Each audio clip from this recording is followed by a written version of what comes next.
Hi అండి. ఇగో చింత చిగురు పప్పు అండి. ఈ పప్పు నానబెట్టుకున్నాను ఒక అరగంట. ఇందులో ఉల్లిపాయ ముక్కలు వేసుకుంటున్నానండి. ఒక పెద్ద ఉల్లిపాయ, చిన్న 2 టమాటాలు, ఒక 2 పచ్చిమిర్చి వేసాను, కొంచెం కరివేపాకు, కొన్ని వెల్లుల్లి రెబ్బలు, కడిగి పెట్టుకున్న చింతాకండి. చింతాకు దొరకడమే కష్టమవుతుందండి బాబు. మేము చిన్నప్పుడు చెట్లకు తెంపుకొచ్చుకునే వాళ్ళము. ఇప్పుడు 200కు పావు కేజీ అంట.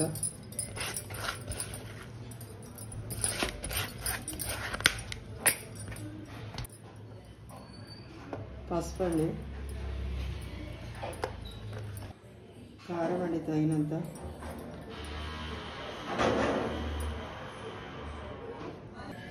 తగినన్ని వాటర్ ఒక 1/2 లీటర్ పైన అట్లా పోసుకోవాలి. కుక్కర్ మూత పెట్టేసుకొని ఉడికించుకుందామండి. అండి పప్పు ఉడికిందండి. కల్లుప్పు వేసుకొని పప్పు గుత్తితో రుద్దుకోవాలండి.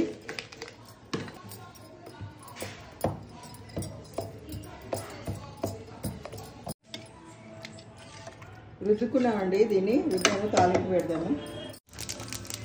జీలకర్ర,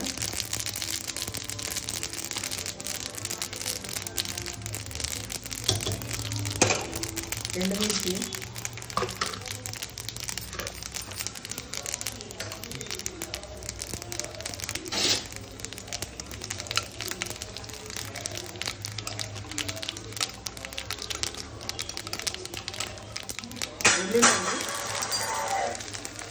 వెల్లుల్లి కష్టపాటు దంచి చేస్తే కొంచెం స్మెల్ బాగుంటుంది.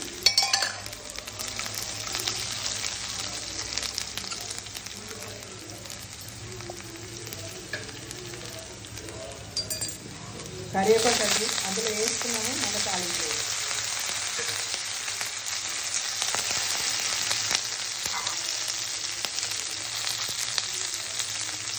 కొంచెం పసుపు,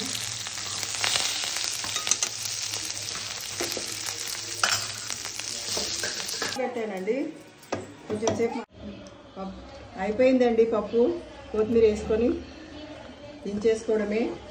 పుల్ల పుల్లగా కమ్మ కమ్మగా చింత చిగురు పప్పు రెడీ.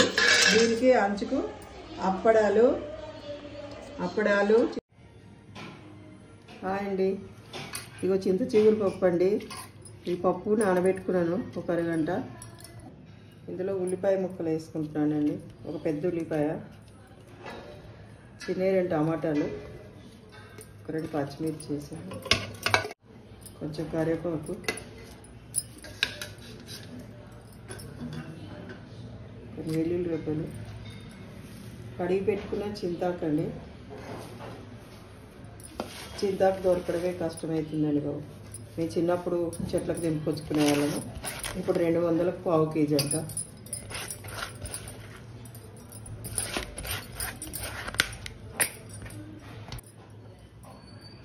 పసుపు అండి,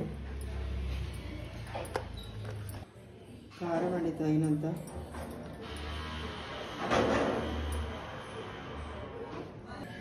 తగినన్ని వాటర్ ఒక 1/2 లీటర్ పైన అట్లా పోసుకోవాలి.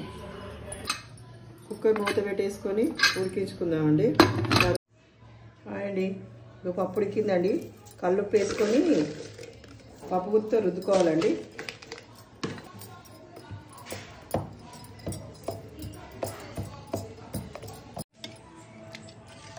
రుద్దుకున్నామండి. దీన్ని రుద్దాము, తాలింపు పెడదాము. జీలకర్ర,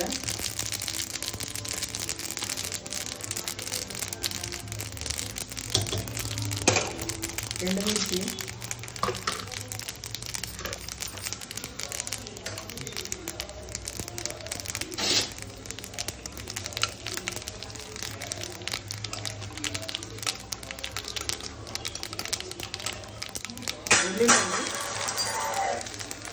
వెల్లుల్లి కష్టపాటు దంచి చేస్తే కొంచెం స్మెల్ బాగుంటుంది.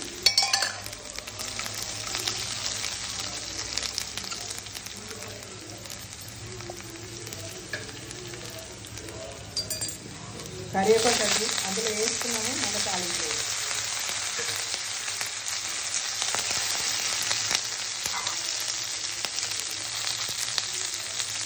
తాలింపు కొంచెం పసుపు,